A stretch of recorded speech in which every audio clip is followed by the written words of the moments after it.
So we are at day what? Which chapter are we which count are we on today?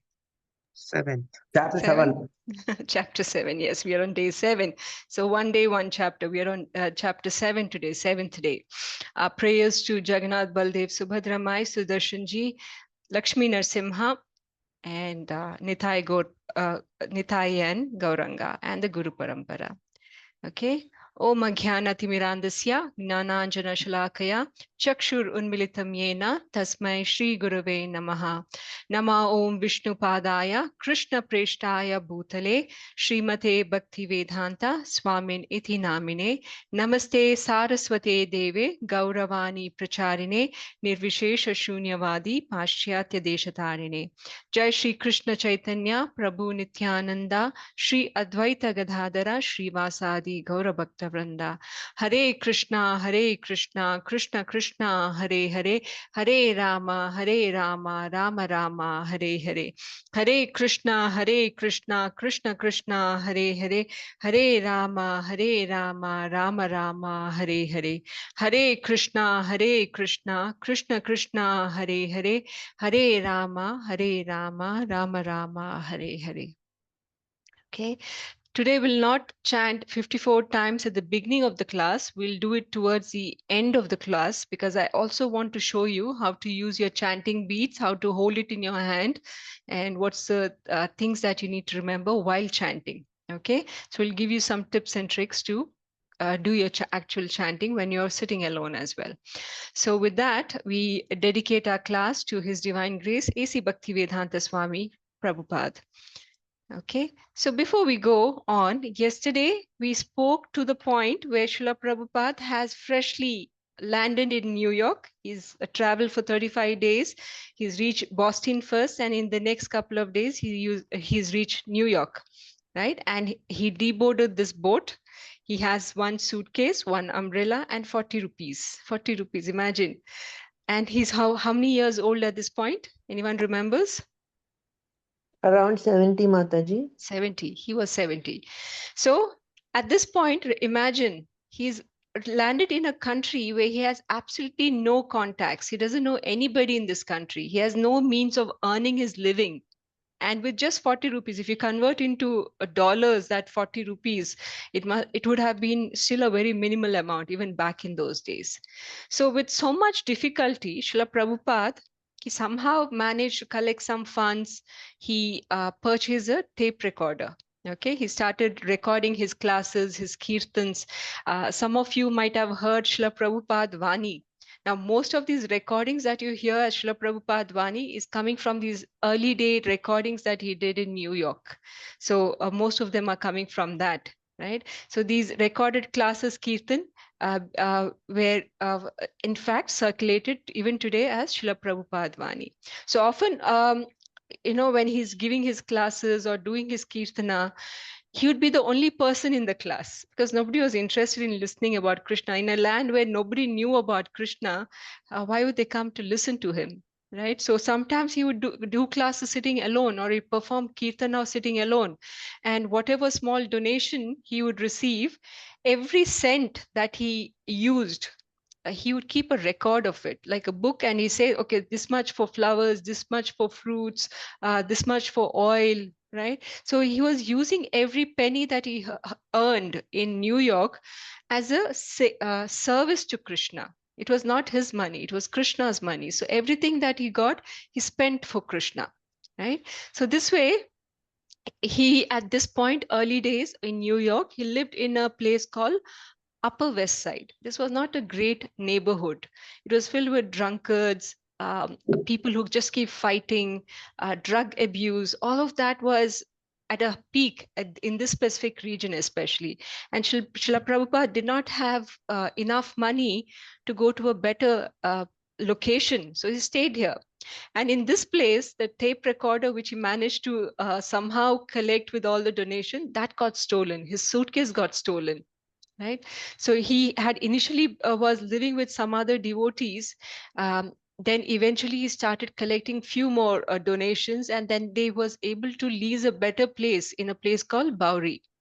So in this place, again, someone loaned Srila Prabhupada a tape recorder.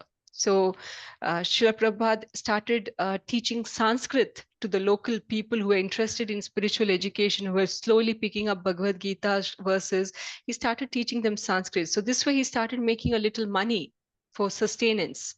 Now, around May 1966, this was when he started contemplating about forming a society of Vaishnavas, right? Remember, in India also he had um, formed a society called League of Devotees. This was in Jhansi, but that had failed miserably.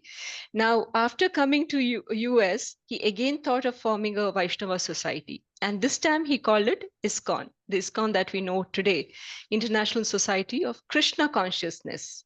Now, even if you look at the name ISKCON, he's no way saying this is my society or my god brothers. He's not naming himself. He's not placing himself highly. He's saying it's Krishna Society, International Society of Krishna Consciousness. So in New York, finally in July 1966, ISKCON was founded. And this was all happening when Prabhupada is still 70 years old. Imagine 70, most of us by then would think we'll retire from active work, we'll live a chilled out life.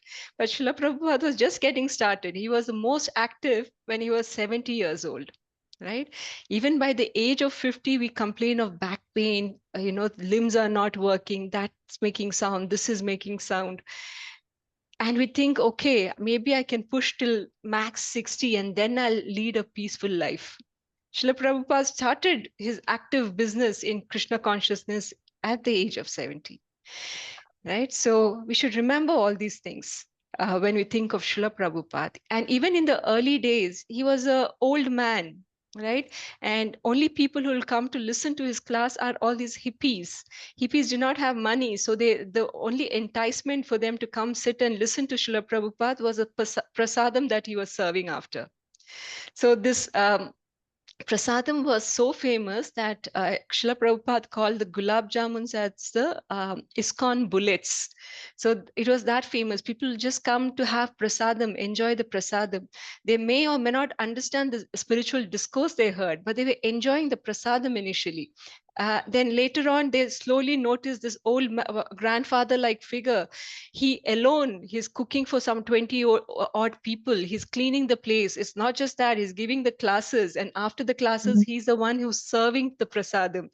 And after everyone has eaten, left, he's cleaning the place. So slowly by slowly, they started approaching Prabhupada to say, can we help you? Can we help you cook? Can we help you clean? Right? And Srila Prabhupada happily engaged all these people in devotional service. So this culture of engaging people in devotional service, this is the crux of whole ISKCON, right? Krishna talks again and again that the only way to be a pure devotee is engaging in his devotional service. And just by that, Prabhupada, over the next 11 years, from 66 to 77, in US, UK, Russia, even India, he had set up 108 ISKCON centers. And in the initial days, it so happened that people, imagine in US, UK, people had no conception of Vaishnava culture, right? They did not know Krishna. They did not. The society was full of drugs, alcohol, premarital sex.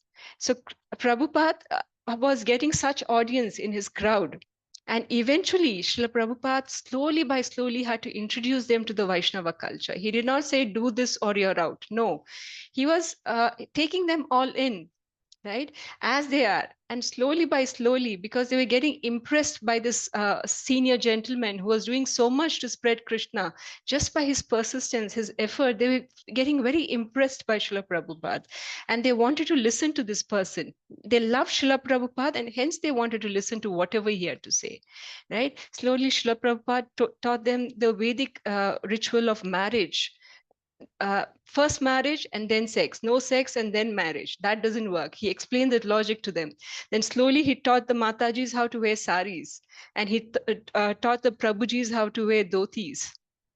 All this because he thought like a loving father who wants to train the children in the basics of Vaishnava culture. So he did it very nicely. So slowly, like this, he spread his centers in across the world. We had 108 centers by the time he left the world in 1977. So, and also Srila Prabhupada, you should remember, he continued working on Srimad Bhagavatam translation till the point he came to US. He had translated about 3 cantos of Srimad Bhagavatam. But after that, he continued translating. While doing all these other activities, he continued. In fact, Srila Prabhupada has a record of writing the highest number of English words, more than Shakespeare even, right? So, and also Srila Prabhupada is very nicely showing us how to preach. Often people come to discourses like they like to hear a good point and then go tell their friends, family, this is what the preacher said today. They like to distribute that knowledge, right? But Srila Prabhupada is telling it's people will not just listen to you because you're telling them something useful. Sometimes if people don't like you, they'll reject something even if it makes the most sense, right? So the only way to make them listen is first you need to make sure they love you. They should like the preacher. You should exhibit a behavior where they feel confidence in you, right? And only then they'll start listening to what message you have.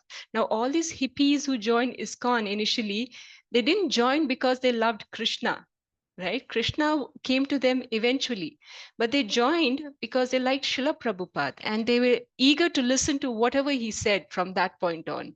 So this is how Srila Prabhupada went about preaching ISKCON values. So we'll continue this pastime of Srila Prabhupada in the next class as well.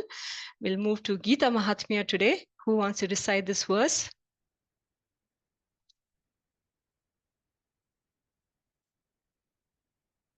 Hare Krishna Mataji, can Hare I? Krishna. Yes, um, Preeti Thank you, Mataji. Mataji. Hare Krishna. Thank you, Mataji. Gita Mahatmya. Yes. Ekam Shastram Devki Putra Gitam, Eko Devo Devaki Putra Eva, Eko Mantrastasya Namami Yani, Karmapi Ekam Tasya Devasya Seva. Gita Mahatmya 7. There need be only one holy scripture, the divine Gita, sung by Lord Sri Krishna. Only one worshipable Lord, Lord Sri Krishna. Only one mantra, his holy names, and only one duty, devotional service unto that supreme worshipable Lord, Sri Krishna. Hare Krishna. Thank Hare you, Mataji. Krishna. Very nice verse. Now, many of you might wonder, Adi Shankaracharya is not a Vaishnava. So why is he preaching about the Lord? Why is he talking about Gita? So we need to understand the background of Adi Shankaracharya to understand the context. Now, Adi Shankaracharya is very famously known for his Advaita philosophy, which is monoism. Dvaita is two, Advaita is one. Okay, Dvaita was preached by Madhvacharya, which means to say the soul and the God are two separate entities. But Adi Shankaracharya thought Advaita. They are both the soul and the super soul, they are one. Okay, so he preached monism, which is nothing but Brahman realization. We'll hear the word Brahman very frequently in this chapter 7. So I must give you a little context to what is Brahman versus Paramatma versus Bhagwan. Okay. Now think of the sun. When you think of the sun, how do you feel the sun? You feel the sun rays and you feel the heat on yourself and you say, okay, there's sun. But there is sun, then if you go a little closer to the sun, there's a sun surface. And then if you enter further into the sun, there's sun planet. So one who sees the sun from Earth and experiences the rays of the sun, if they say that this is sun, just the rays, it's the sun. There's nothing beyond this, right? There's no sun planet. There's no sun surface. This rays is sun. They and then if there might be other people who might but that is not the complete understanding of the sun if you look at it, right? Because there's more to sun than just the rays. Similarly, when we understand God, there is Brahman realization, and then there is Paramatma, and then there is Bhagwan. Okay, you can understand Bhagwan at 3 levels. First is, what is Brahman then? Brahman is to say The Lord is what we experience around us, right? The material existence. The Lord could be a light for somebody, right? They'd say the Lord does not have a form. It doesn't have qualities. It's just void, right? So praying to something void that does not exist physically is Brahman. That's the first level of understanding, right? But further understanding of God is to say Paramatma. Now, Paramatma is within all of us. Yes, he's a soul that exists within all of us. So that's the second level of understanding God. Then when you try to understand further, we reach the level of Bhagwan. Bhagwan is to say he's full of six opulences, right? He has qualities, he has form, he has a Shamasundara form where he stands with the flute. So we understand his qualities, his personal qualities. So there are three levels of understanding God. Now, what Shankaracharya preached was a Brahman philosophy, the first level, right? And he said that God has no form, no qualities. It's something like a void. And he further, um, give me a second, and he further said that after death, we become one with the God. That's what he said. Okay, so there is no separate Jiva and Bhagwan.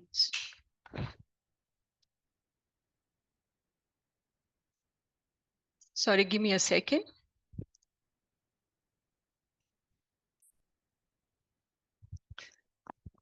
Okay, so we should understand why Shankaracharya preached this certain aspect. Okay, because what was the need? Now remember, this was a time before, at the time Lord Buddha had his incarnation. He came because people were heavily following the Vedas. Vedas is filled with many kind of karma kanda activities, which prescribes animal sacrifice even. Okay, so it had reached a point that everyone was doing animal sacrifice. So Buddha came down to stop this kind of animal sacrifices. Okay, so when Buddha preached, he preached such that to say, stop reading Vedas. Okay, you don't have to follow the Vedas. You should stop the animal practice. He even preached Shunyavadi, which means to say that after death, there's nothing. You are here now. After death, you're burnt, you're eaten by birds, you're float in a river, whatever happens. After that, there's nothing to this body. Right? So he defined Shunyavadi. Now, because of this Shunyavadi philosophy that Buddha preached, it became so famous all over over India. People were becoming atheists. They stopped following the Vedas.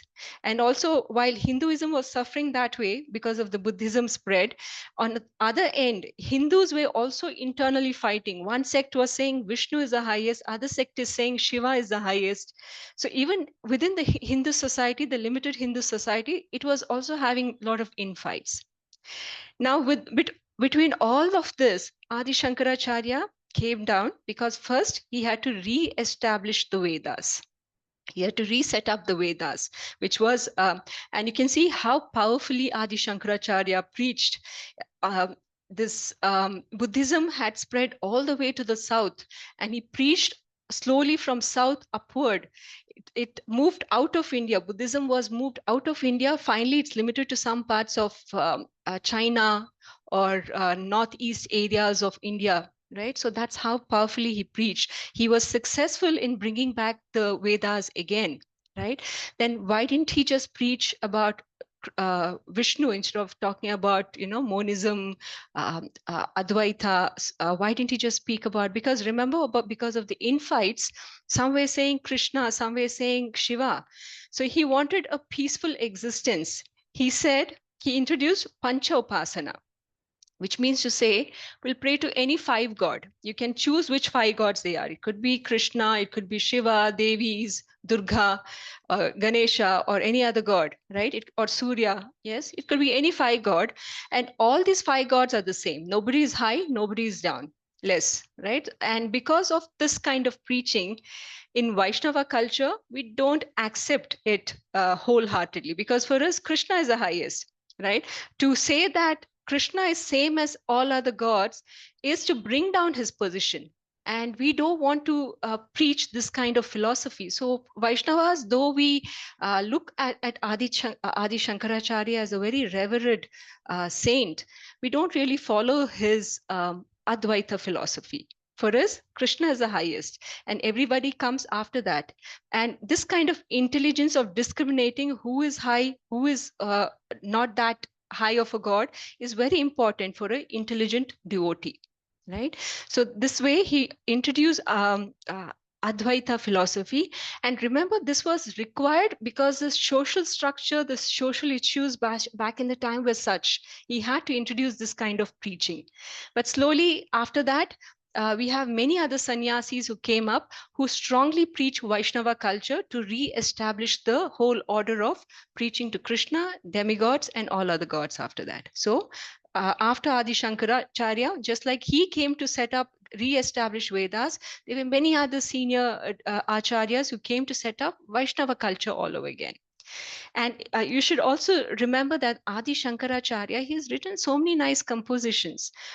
If you look at Gita Mahatmya, he's so nicely praising the Lord in each and every verse. Then he wrote this very nice composition which goes like Bhaja Govindam, Govindam Bhaja Mudamate, right? He's asking everyone to pray to the Lord. All these literatures, all these scriptures, your Sanskrit expertise, this will not save you. What will save you is praying to the Lord, to Vishnu, to Krishna, right? So he's asking everyone to surrender to the Lord. So we can understand from all these compositions that though he preached Advaita philosophy to settle down the issues that were going on around him, personally he was a devotee of the Lord. He was devotee of Lord Krishna, right? And even towards the end of his life, he wrote this composition called Lakshmi Narasimha Karvalamba. Karavalamba.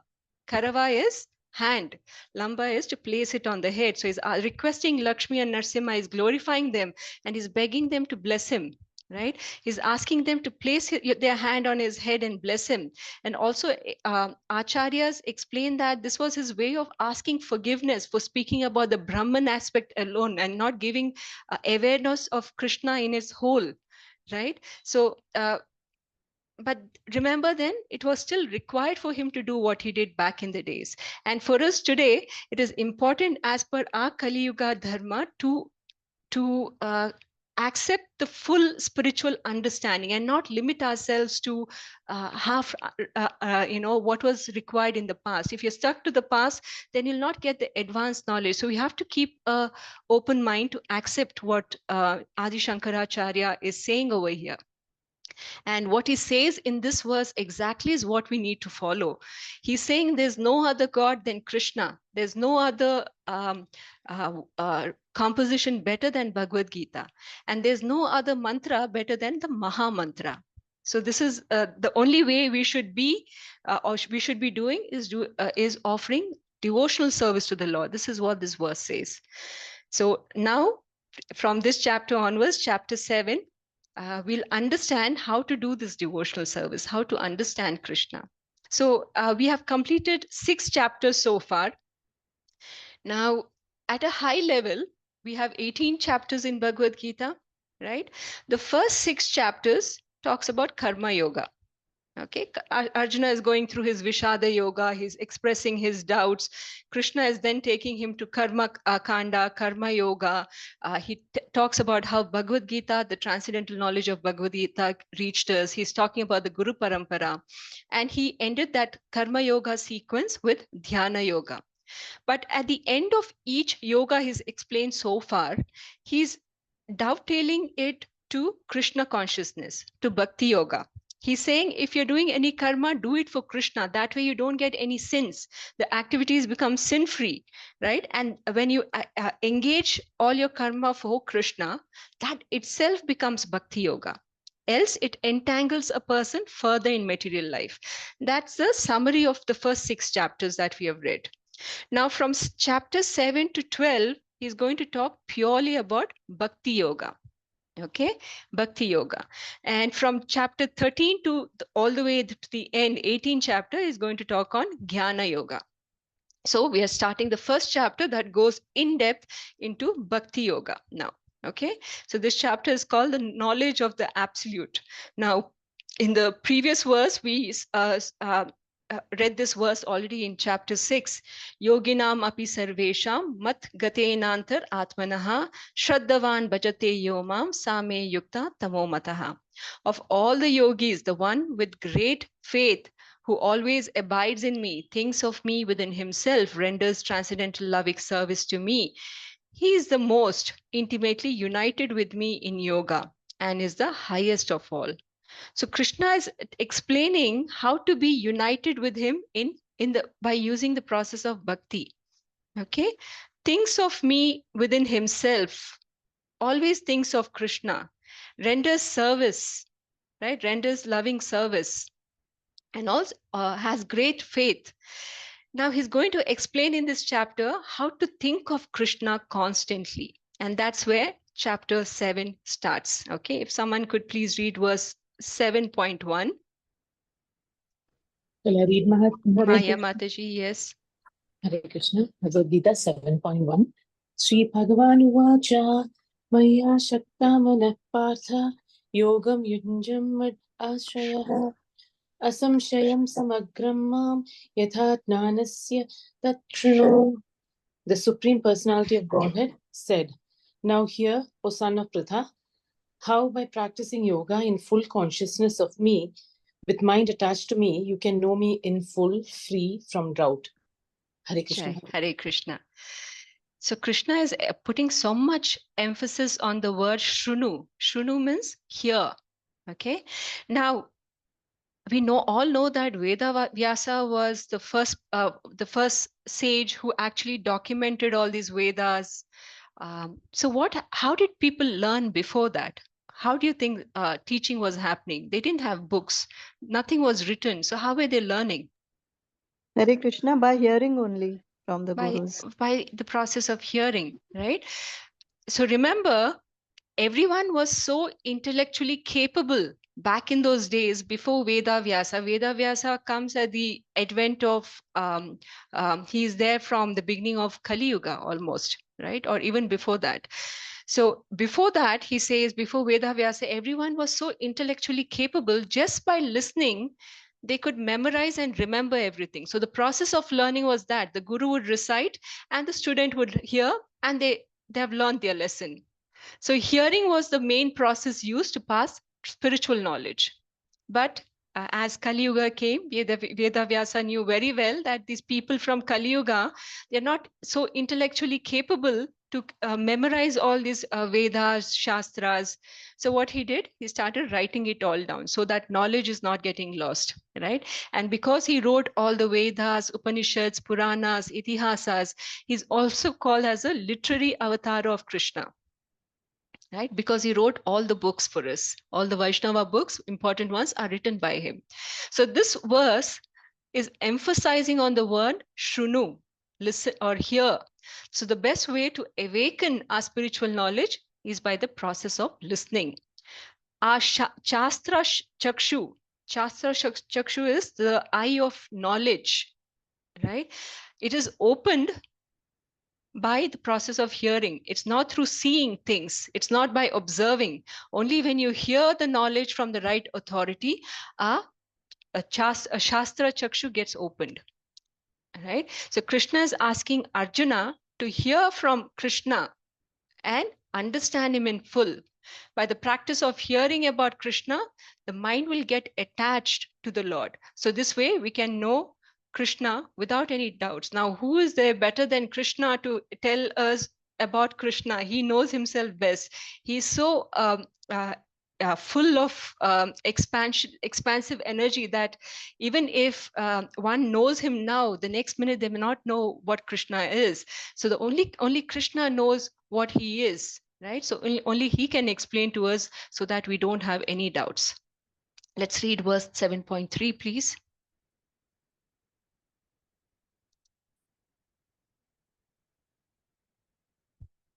Okay, I'll go ahead. Hare Krishna Mataji, may I? Yes, Madhu Mataji. Manushyanam sahasreshu kaschid atiti siddhaye yatatam api siddhanam kaschin mam vetti tatvatah. Translation by Srila Prabhupada ki jai. Out of many thousands among men, one may endeavor for perfection, and of those who have achieved perfection, hardly one knows me in truth. Hare Krishna. Hare Krishna.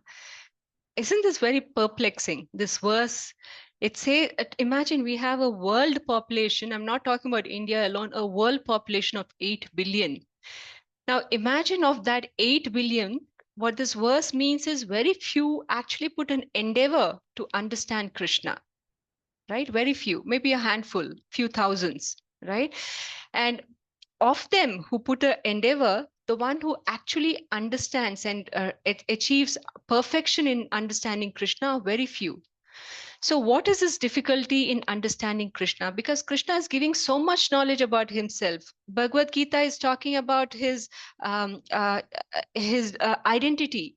Srimad Bhagavatam is talking about the philosophy, the internal potency of Krishna. Chaitanya Charitamrita is giving so much details about the philosophy of Krishna. There's so many literatures around uh, uh, around Krishna, spoken by Krishna or his avatara. So, what's the difficulty in understanding him? We need to understand this because this verse is clearly telling us not everyone can understand. Even if you put an endeavor, few thousands of them put an endeavor, even then, among that few thousand, only one will achieve perfection and know him in complete truth. So he's explaining why that is so now. The rest of the chapter will deal with that. 7.7, please, someone read.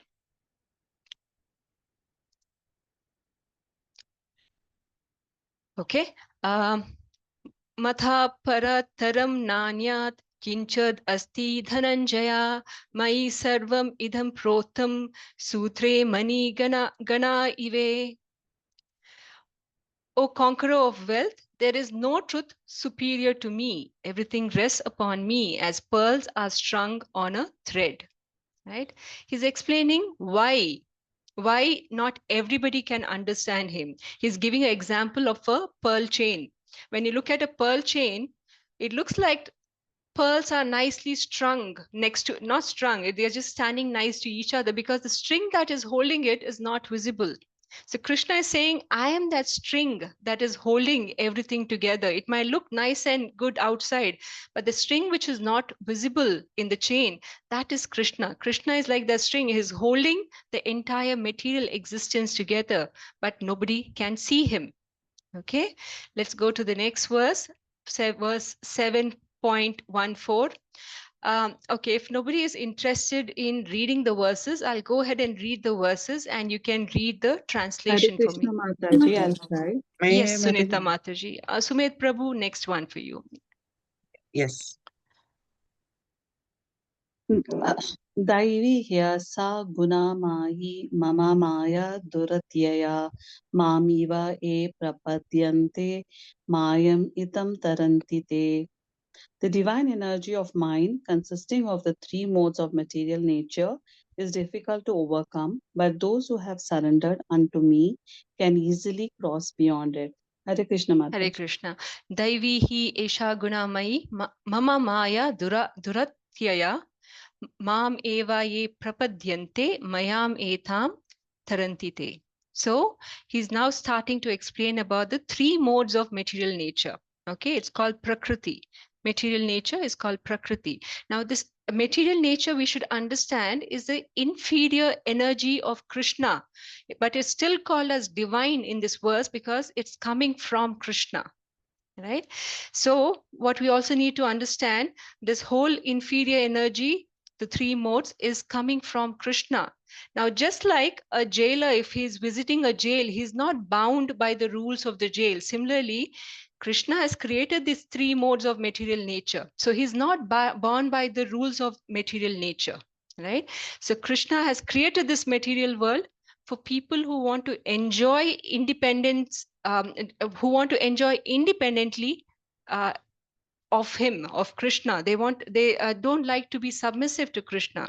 So if you have this tendency to say, I want to enjoy, I want to be independent of Krishna, for them, Krishna has created this material world. And he's engaging another devotee of his, Maya Devi. She's a controller of these three modes of material nature. And these three modes of Prakriti, as we'll call it alternatively, right? It's an inferior energy. And what does this Maya or Prakriti does? She's controlling us, just like puppets, right? What do puppets do? They are controlled by some strings and they're dancing to how the strings are getting pulled. So similarly, this Prakriti or Maya is controlling us. We feel that we are acting independently, right? I'm enjoying, I'm going on vacations, I'm doing all these fun things in life. We think we are doing it, but it's actually the Prakriti that's making us do, right? So Krishna, we should understand, Krishna says it's difficult to overcome this Maya, and only one who surrenders unto him can overcome this Prakriti or three modes of material nature. Now, how do we understand? Krishna is saying only those who surrender to me can easily overcome this Maya or Prakriti. Think of a man who is tied by his hands and legs with some rope, right? He can be freed only by a man who's already free, right? Another man who's tied by hands and legs cannot free him. So a liberated person, a free person can come, remove the ropes, untie it, and free this person. Similarly, Krishna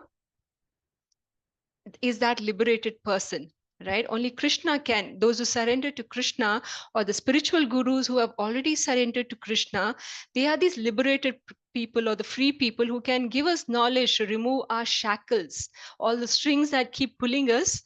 They cut those strings and free us. So if you have to, how to understand the role of Maya, because she's a very loyal servant of the Lord, right?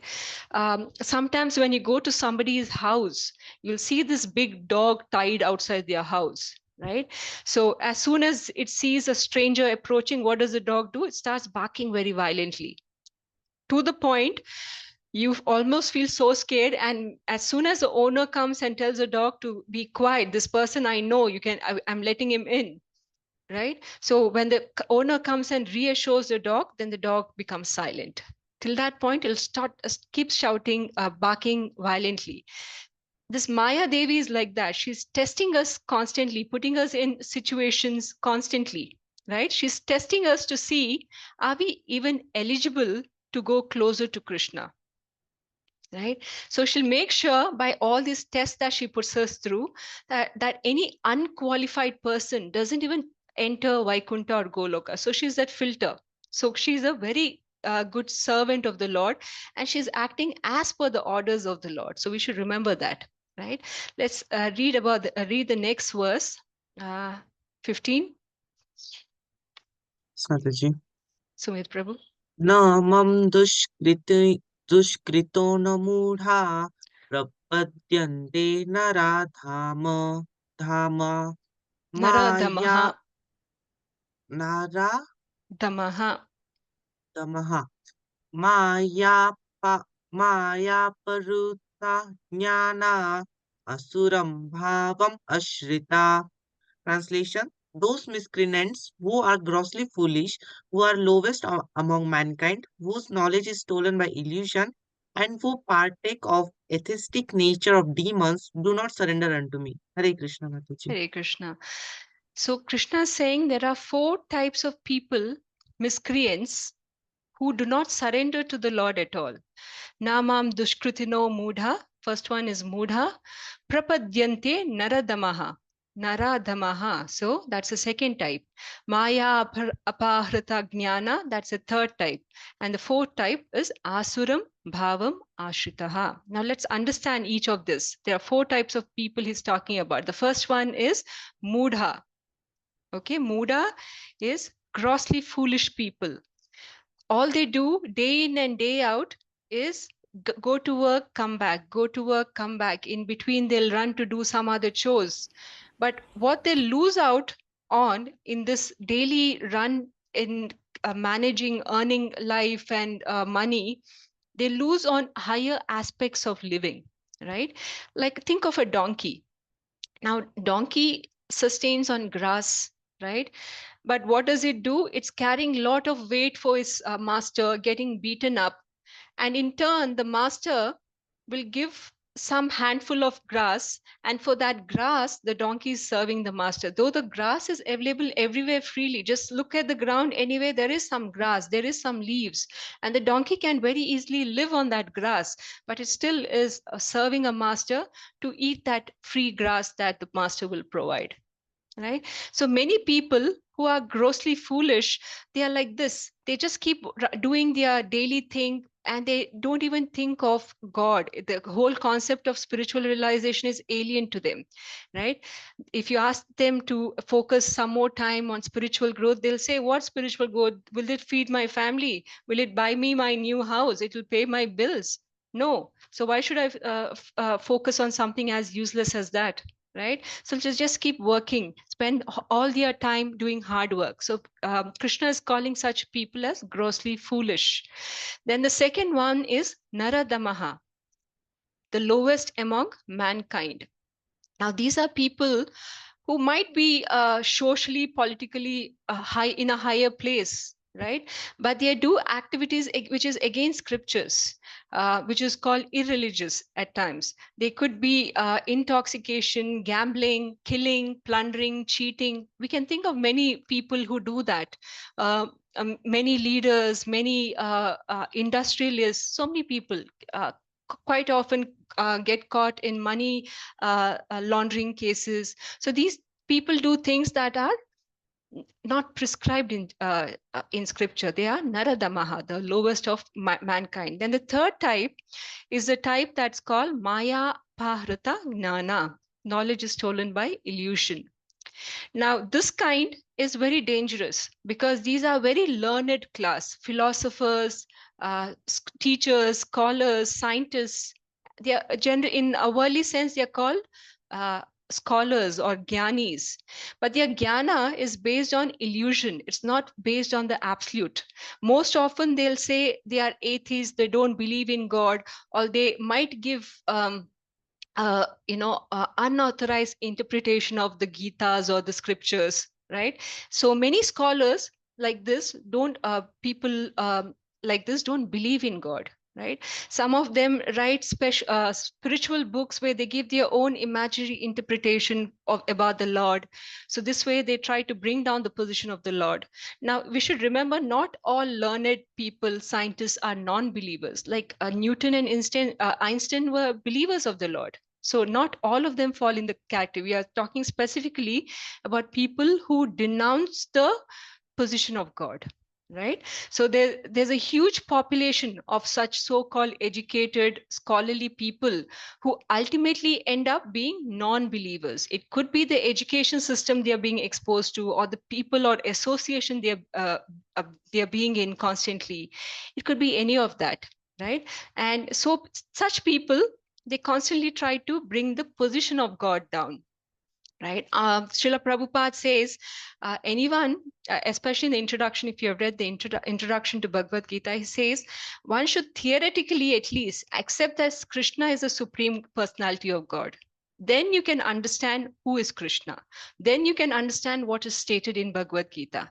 So this class of people, Maya Bharata Jnana, this class has no interest in understanding God.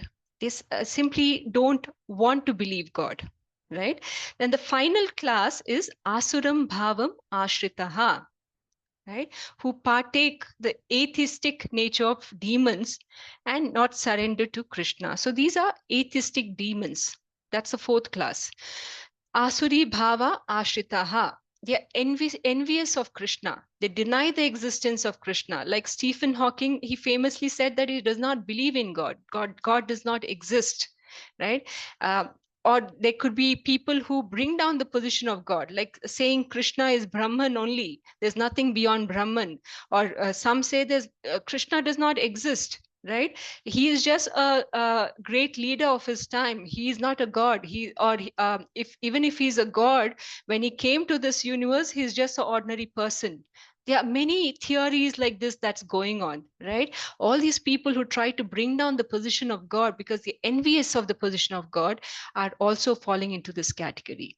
And then there are people who spread Buddhism, monism, who preach such philosophy. They also fall into this category where they try to bring the position of God down.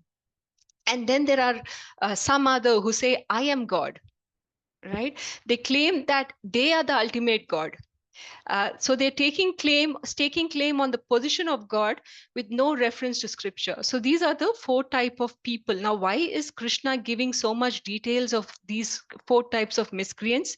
Because he's trying to warn us, right? It's very easy to get impressed by people who speak very well. They are in the positions of power, right? They are very hardworking. We get easily impressed by such people. But when you associate with such people constantly, think about such people constantly, either physically or virtually, what happens? We try to become like them. So Krishna is warning us to be careful of such people. If such people have these tendencies of mudha, naradamaha, maya, pratagnana, asuram bhavam ashita, he's saying run from there. Don't even interact with them. So these people are working very hard to ignore, deny, defame the Lord overall. Okay, now he goes to the next verse 16. Who wants to try this?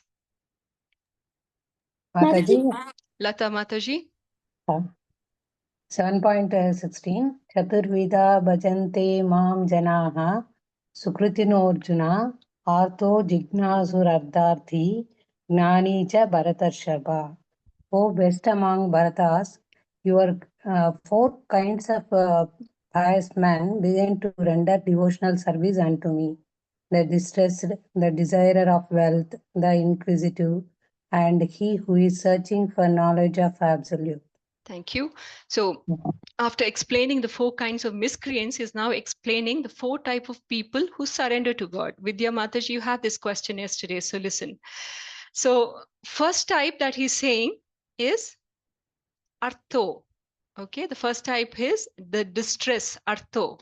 Okay, so actually most people, they come to Krishna only when in distress. They remember Krishna. Otherwise, everything is going well, hunky-dory, they forget Krishna. This is because of our intrinsic nature to enjoy independent of Krishna. We get puffed up when things go all nice, no financial issues, no health issues. We say, I am controlling everything, I am taking care of everything, right? Our egos get puffed up. And in that state, it's very easy to forget Krishna.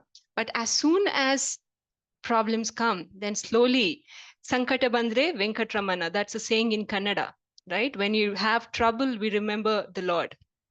So one such king, there was a king called Indradyumna. He was a very nice devotee of the Lord.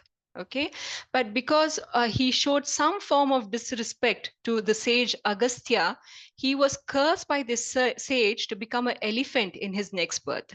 So in his next birth, he's an elephant now. He's forgotten the Lord. Okay, he was a great devotee of the Lord in the previous life, but as the elephant, he's forgotten.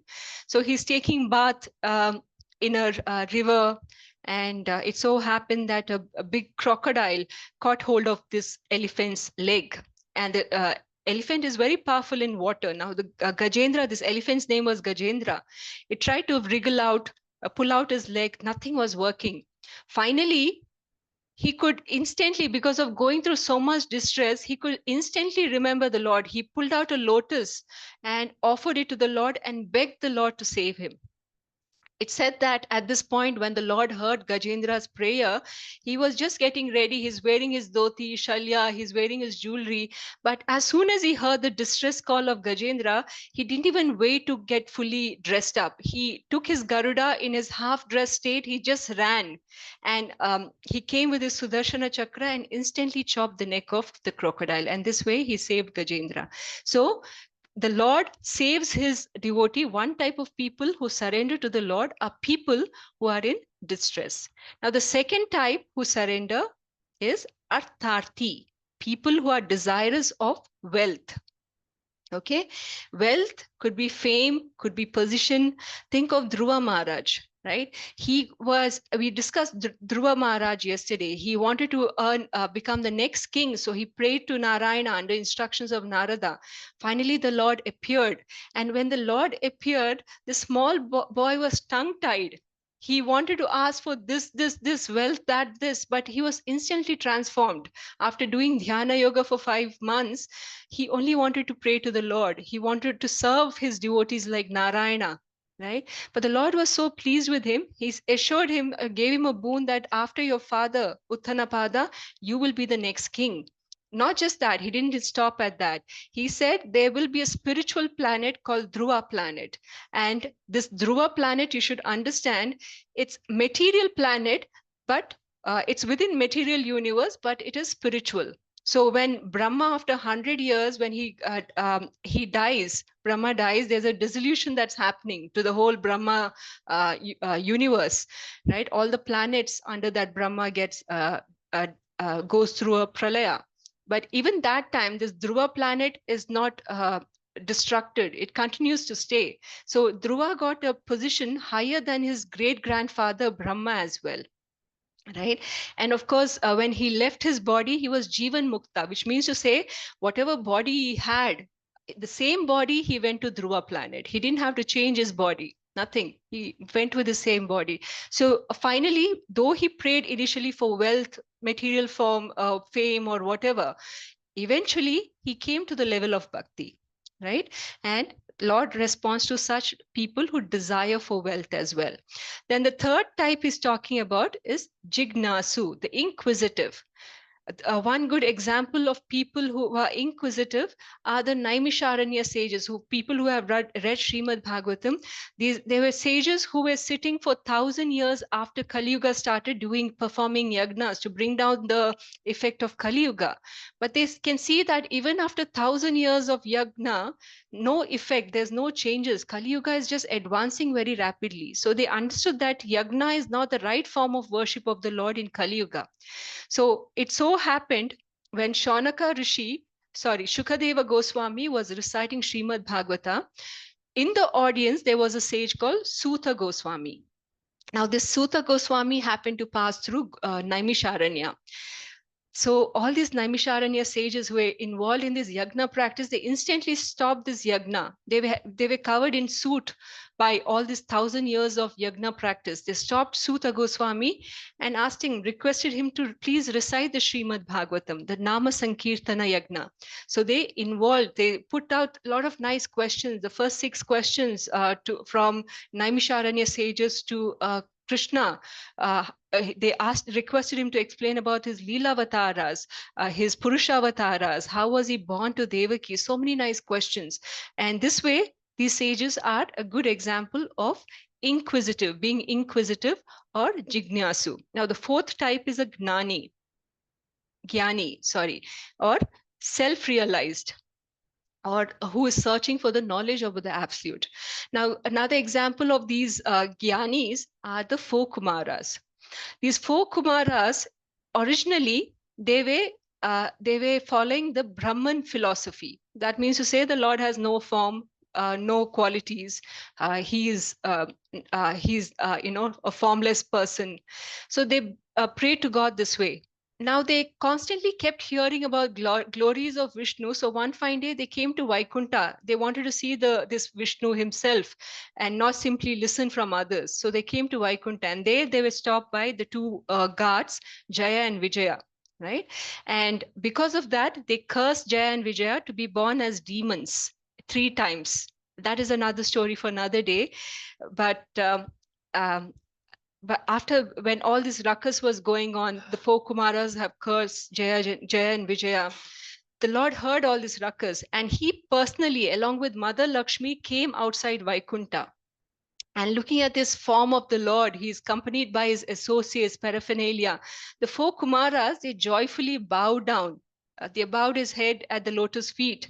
And when the Kumaras were bowing down, they could smell the smell of the lotus leaves on his on his toes. So they were so attracted by that. They were just looking at the toes of the Lord. It was like nice pearls, rubies. And the Lord, they're looking at the face of the Lord. They're looking at his smile. They're looking at his toenails. Again and again, they're just seeing the Lord. They were so enamored that they instantly accepted Bhakti Yoga. Right? And from there, the Lord accepted them as the disciples and preached the Vedic principles to them. And the Kumara Sampradaya was born from there. So everyone who's a devotee will be a devotee because they fall into one of these categories. Okay, so we need to understand this part. Let's go to the next verse, verse 19.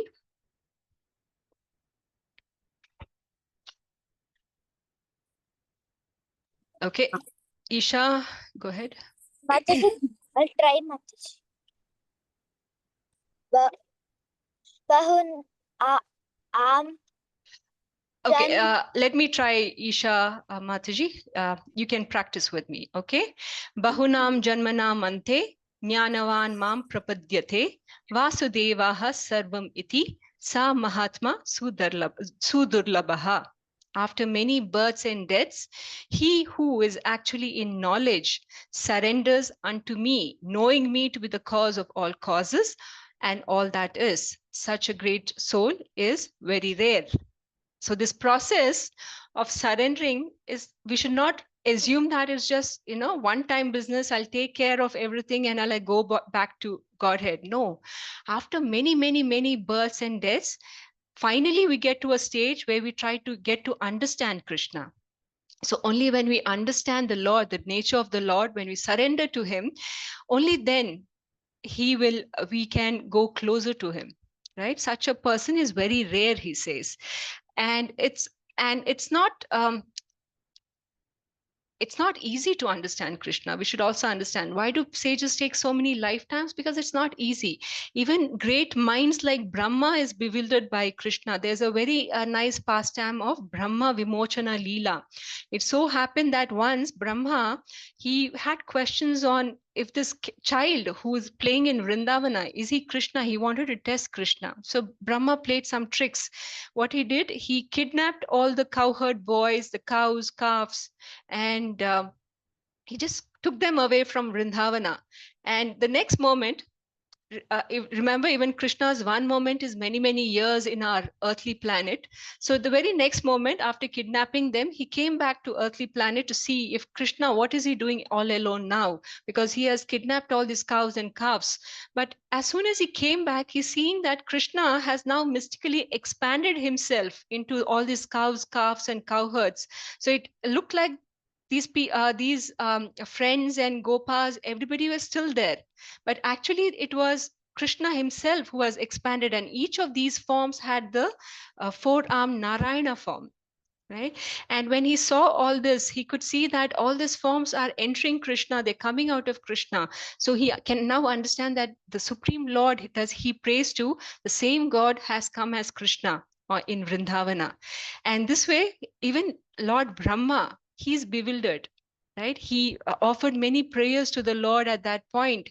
And those prayers are nicely, even today, if you read Srimad Bhagavatam, these prayers are explained. Further, after that, he also wrote Brahma Samhiti. Not because of this, but he eventually wrote Brahma Samhiti, praising the Lord. You might have heard this prayer that goes, Govindam Adi Purusham Tamaham Bhajami. So that was from Brahma Samhita. So imagine if Brahma, who knows the actual position of the Lord, if he can get bewildered, what to say about regular people like you and me, right? Maya is very strong. She's controlling our beliefs. If our faith is not strong enough, she can immediately bewilder us. And on the other hand, to be a devotee of the Lord, a pure devotee, one can overcome Maya by being a pure devotee of the Lord, just offering devotional service. That is other side of the whole picture as well. So we'll understand that a little better in the following verses. Verse 20.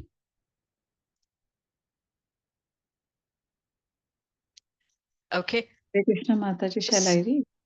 Yes, Sunita Mataji. कामस्तैस्तैर्हृत्य ज्ञानः prapadyante nya devataha tam tam niyamam astaya prakritya niyatha swaya. Let's read it together properly. Kamastaste Shrutagnana Prapadyante Nya Devataha Tam Tam Niyamam Astaya Prakritya Niyataha Swaya. Go ahead. Those whose intelligence has been stolen by material desires surrender unto demigods and follow the particular rules and regulation of worship according to their own natures. Own natures. Hare Krishna, Mata. Now, Krishna has explained the 4 types of devotees who surrender to him. He says, other than these 2 types, other than these 4 types, there's another 2 types. First one, he says, are the ones who surrender to demigods. So Krishna is calling them less intelligent, whose intelligence has been stolen by material desires. So he's calling them less intelligent class of devotees. They pray to the demigods for some kind of material gain, and depending on what mode of material nature, they can pray to various kind of demigods. Okay, now he's further explaining this, verse 22. Sorry. Okay, go ahead, verse 22. May I, Mataji? Yes, Sumit Prabhu. Sataya Shraddhaya Yuktas Tasyaradhanam Ihate Labhyate cha tata kaman Mayyava Vihitan Hitan. Translation: Endowed with such a faith, he endeavors to worship a particular demigod and obtains his desires. But in actuality, these benefits are bestowed by me alone. Hare Yeah. Krishna. So, Thaya Shraddhaya Yukta Tasya Radhanam Ihate Labate Cha Tatha Kaman Maya Eva Vihitan Hitan. So Krishna is saying that he gives them the kind of faith to pray to that God, because Krishna is there in the heart of the person who's praying. He's there in the heart of the person who's receiving the prayer, the demigod. So whoever you are praying to, demigods especially, he's saying, I'm giving you the faith to have, go ahead and pray. And when those prayers are answered, it's Krishna actually who's answering the prayers. Right? However, Krishna is warning prayers to the demigods, the results are not are going to be perishable. Demigods themselves have temporary lives. Though they are living in heavenly planets, the heavenly planet is also temporary, right? At the end of dissolution, night of Brahma, all the heavenly planets are dissolved, right? So such a person who himself is temporary, such a demigod, how can they give you everlasting blessings, right? That's not possible. So by praying to a demigod, at death one may reach heavenly planets, but even after going to heavenly planets, such a person needs to come back to earthly planet again and live a human life or an animal life, right? Then he's talking about the second type of devotee. First type, he said, are the ones who are less intelligent, who pray to the demigod. Then he said the second type are those who pray to impersonalists or Brahman form. He's calling them as unintelligent devotees.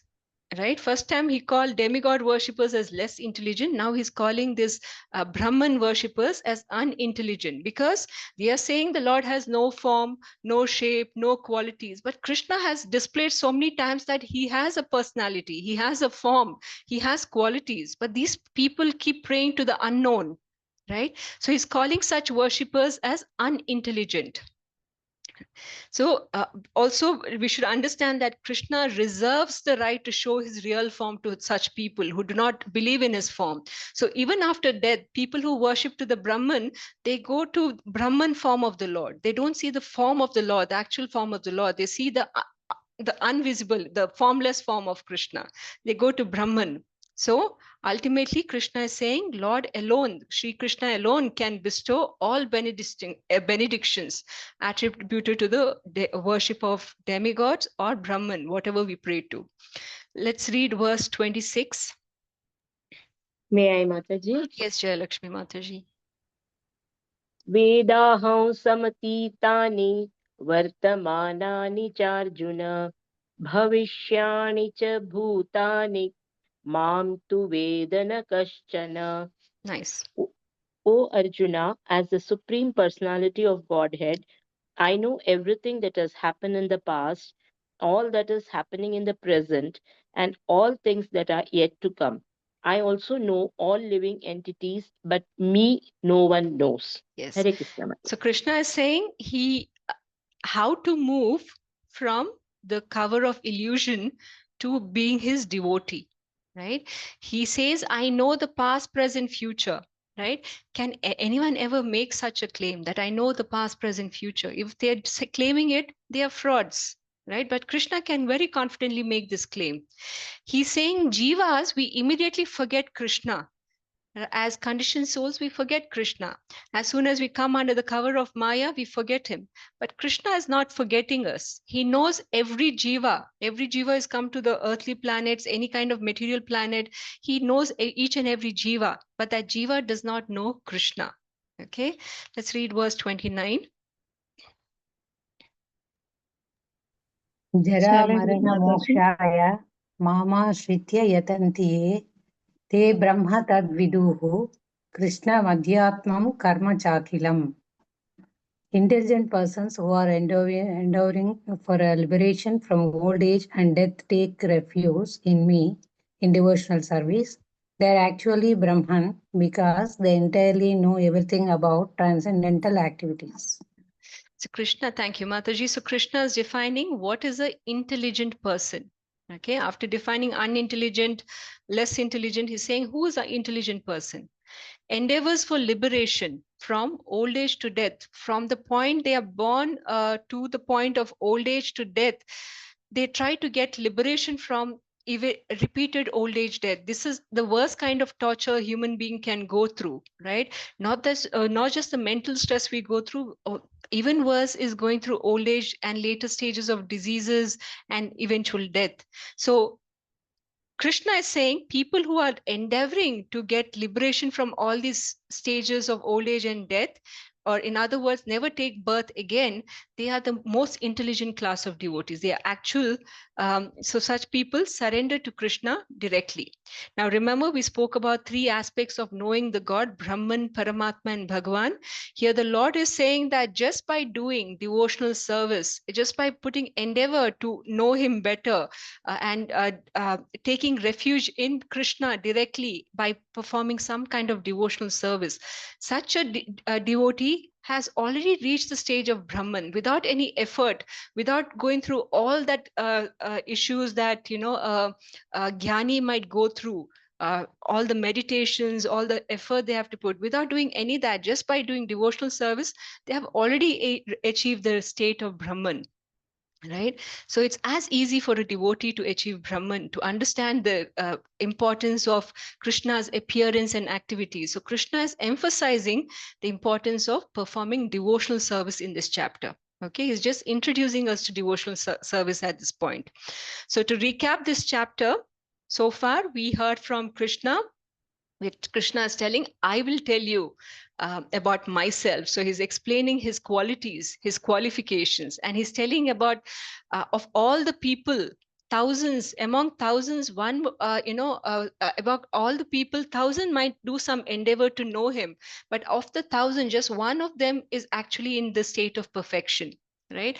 Everything rests on me, just like the pearl of string. He's the one sustaining all the material creations. And then he spoke about the 4 types of miscreants, people who do not surrender to Krishna. Then we spoke about the 4 kind of devotees or people who surrender to Krishna. And then finally he's saying there the rare soul who surrenders to him, thinking of only him, and does not want to take birth in this material planet, and his thinking of him constantly in devotional service. Such a person is the rare soul. Okay, with that we end chapter 7. Can someone please read the screen? May I read, Mataji? Ranibita Mataji.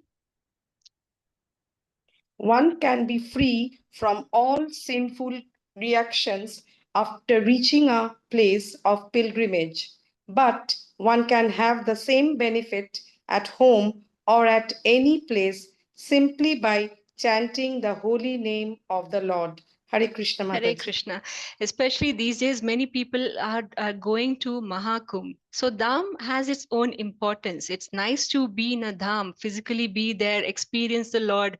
But in case you can't visit a Dham, there's no harm done, because simply by chanting the holy name of the Lord, by engaging your senses, your mind in remembering the Lord, you can achieve the same kind of benefit as you can achieve by visiting the Dham itself. So before I go to question and answers, let's finish our japa for the day, and then I'll take questions and answers. So I'll give you a small preview of how to chant. Okay, can someone read your screen, please? May I, Mataji? Yes, Subhasini Mataji. How to chant japa properly. Before we start to chant the Hare Krishna mantra 108 times on the beats, we should chant the Panchatattva mantra once before each round. This is a prayer to Lord Chaitanya and his associates to help avoid offenses whilst chanting. Also, in order to derive the full benefit of chanting the Hare Krishna Mahamantra, we must first take shelter of Sri Chaitanya Mahaprabhu, learn the Panchatattva mantra, and then chant the Hare Krishna Mahamantra. That will be very effective. Panchatattva Mahamantra. Sri Krishna Chaitanya Prabhu Nityananda Sri Advaita Gadadhara Sri Vasadi Gaura Bhakta Vrinda. Thank you, Mataji.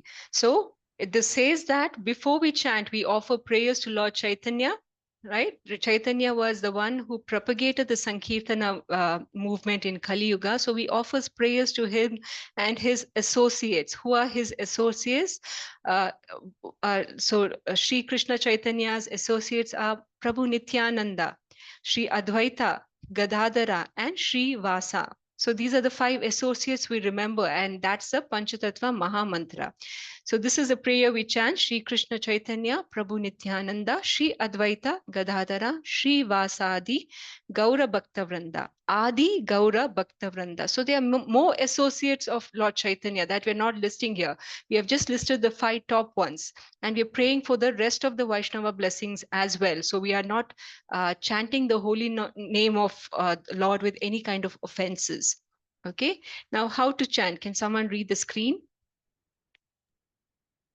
May I, Mataji? Yes, Sumit Prabhu. To chant the holding the japa mala. To chant the Hare Krishna Mahamantra, the japa mala is traditionally held in the right hand.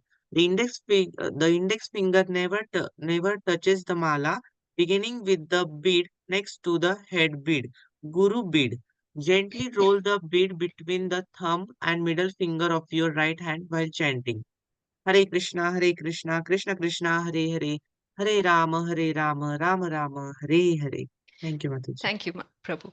So generally, all your malas will have this center bead, which is called the Guru bead. Okay, so you start from that bead, and whichever side has the biggest bead, you start from there. So you start going 1, 2, 3. You're going anti-clockwise direction. You're pulling the bead towards yourself while chanting. Okay, so this way you go from bead 1, 2, 3, 4, 5, 6, 7, all the way to the last bead, which is the 108th bead. Okay, when you finish, you again chant on the Guru bead. You'll chant the Panchatattva Mahamantra, but this time you're not going to bead number 1 again. You're going to bead number 108. Okay, so the 108 bead becomes your first bead, and then you go backward and then all the way to bead 1. So you never cross this Guru bead. Okay, so you go from bead 1 all the way to 108th bead, and then back from 108th bead back to bead 1. And always on the Guru bead, when you reach that, you will chant the Panchatattva Mahamantra. That's how you chant. Can someone read the screen? May I, Mataji? Yes. We need to respect our japa beads. They should be kept in a bead bag generally, and we should not allow the beads to touch the floor or our feet. And in general, we should be careful with our japa beads. Although there are no rules and regulations as to where we can chant Hare Krishna. For example, it is perfectly okay to chant Hare Krishna in the bathroom. We cannot take our japa beads into the bathroom. Thank you, Mataji. Was Hare that last Krishna. statement confusing? It means that you can chant anytime. You can chant even when you're inside the bathroom or you're stepping out, you're doing your work, but you cannot take your chanting bead or your chanting bag inside the bathroom. But without chanting bag, you can continue chanting. Okay. And also, when you're chanting, always keep your beads inside a bag. It should not be kept outside to catch dust, touch the feet, or touch something that should you just ate, something is lying down. No, it should be kept very nicely inside the bag so you can maintain the cleanliness of the beads as well. So these are the simple rules. So with that, we are going into chanting. We'll chant 54 times today.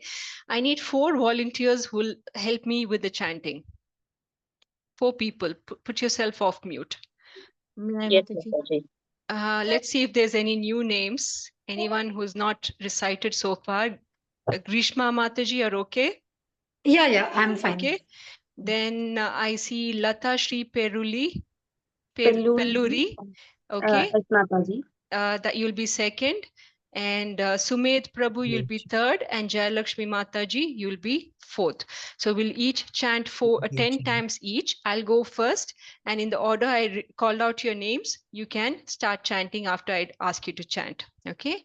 Jai Shri Krishna Chaitanya, Prabhu Nityananda, Shri Advaita Gadadara, Shri Vasadi Gaura Bhakta Vrinda, Hare Krishna, Krishna Krishna, Hare Hare, Hare Rama, Rama Rama, Hare Hare, Hare Krishna, Krishna Krishna, Hare Hare, Hare Rama, Rama Rama, Hare Hare, Hare Krishna, Krishna Krishna, Hare Hare, Hare Rama, Rama Rama, Hare Hare, Hare Krishna, Krishna Krishna, Hare Hare, Hare Rama, Rama Rama, Hare Hare, Hare Krishna, Krishna Krishna, Hare Hare, Hare Rama, Rama Rama, Hare Hare, Hare Krishna, Krishna Krishna, Hare Hare, Hare Rama, Rama Rama, Hare Hare, Hare Krishna, Krishna Krishna, Hare Hare, Hare Rama, Rama Rama, Hare Hare,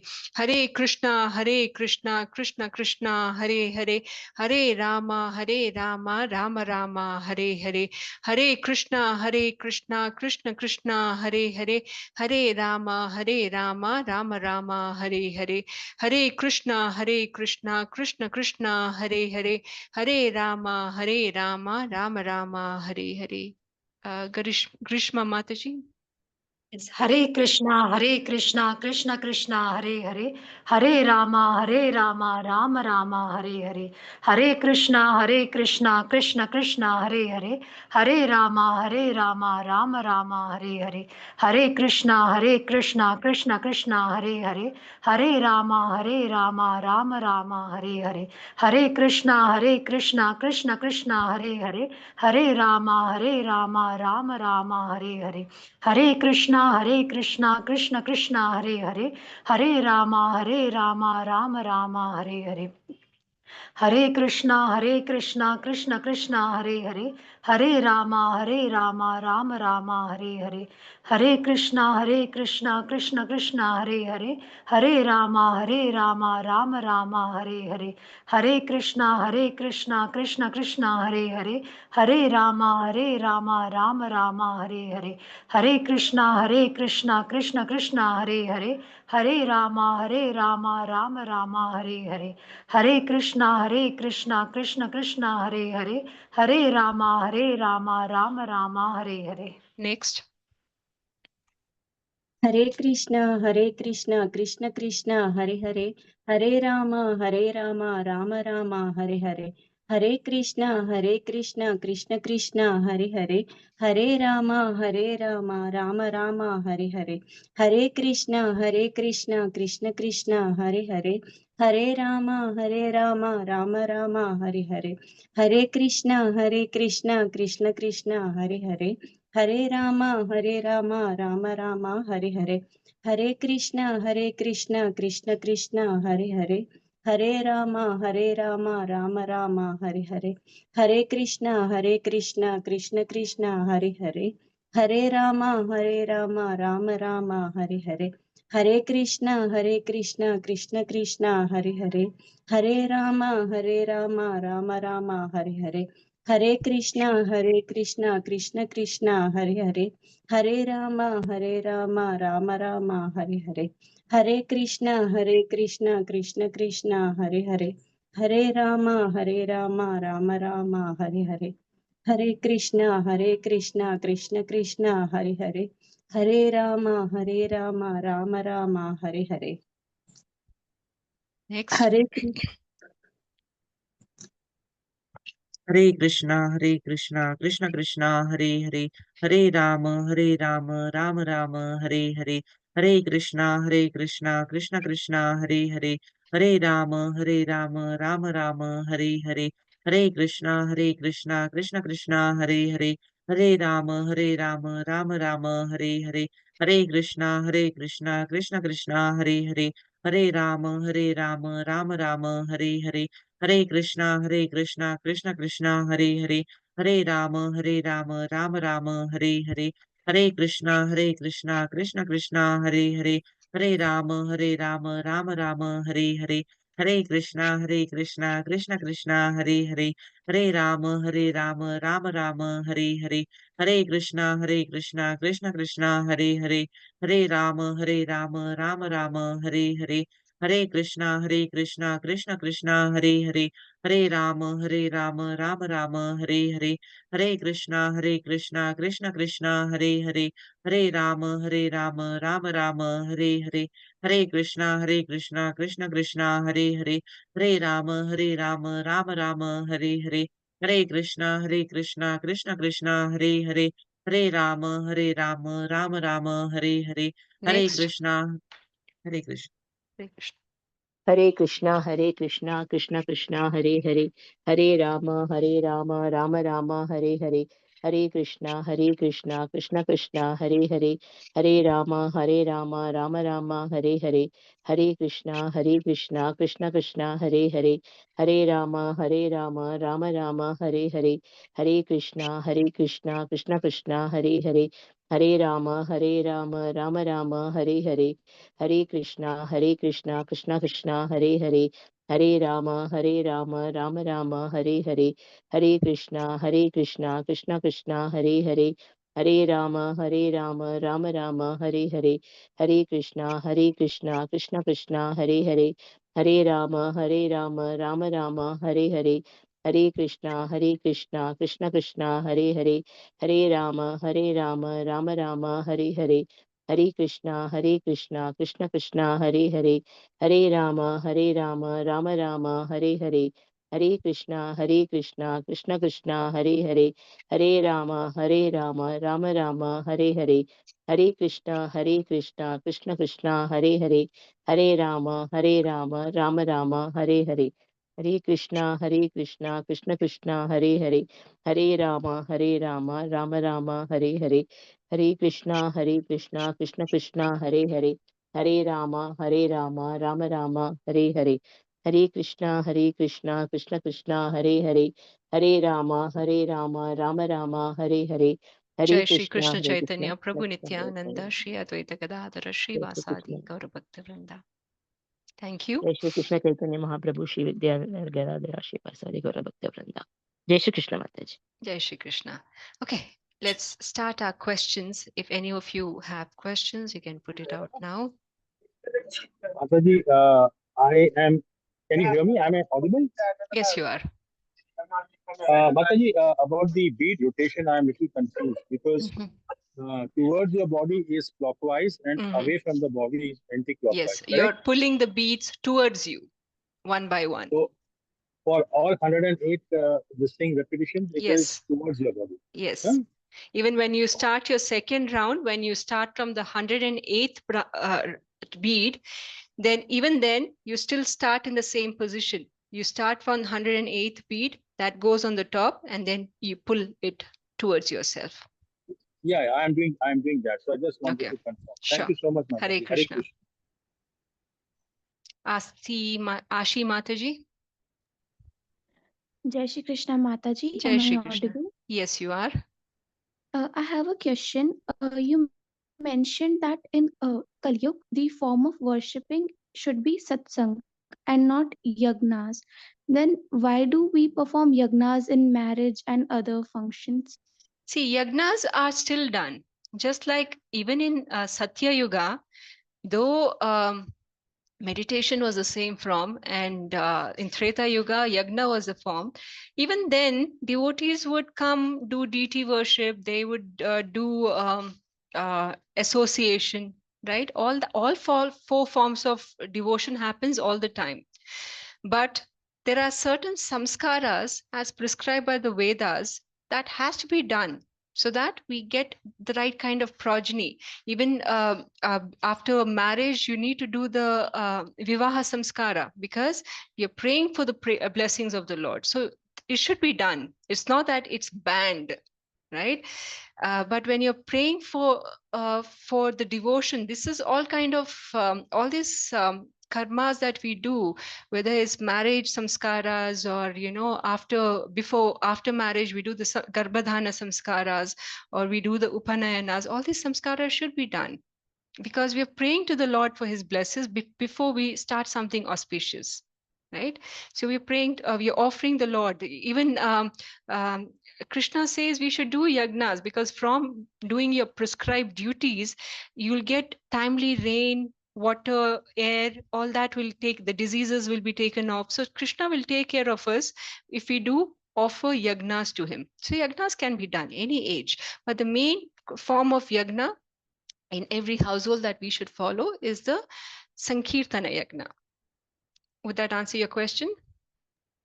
Yes, Mataji. Thank you so much. Jai Shri Hare Krishna. Krishna. Any other questions? Jai. So we can end chapter 7 today. And if there are more questions, feel free to message me directly, or if you're shy to put your questions, you can also put it on the quiz. If you have any other questions, you can put it out there. I can read it and see if there's something I can help you further with. But you can reach out to me directly on WhatsApp and put out your questions as well. So again, requesting you, don't forget to participate in the chapter quiz today. I'm seeing lesser participation every day. So I'm requesting everyone who's attending this Gita Gyan level 1 to make sure you participate in these quizzes. Okay.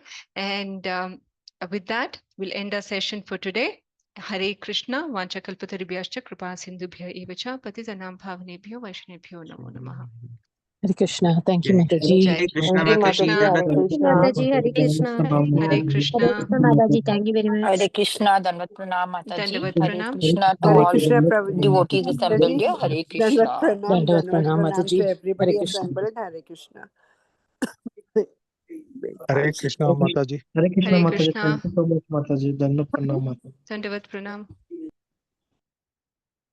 Hare Krishna Mataji. Thank you. Dandavat Pranam. Dandavat Pranam. I'm closing the call for everyone. Hare Krishna. See you tomorrow.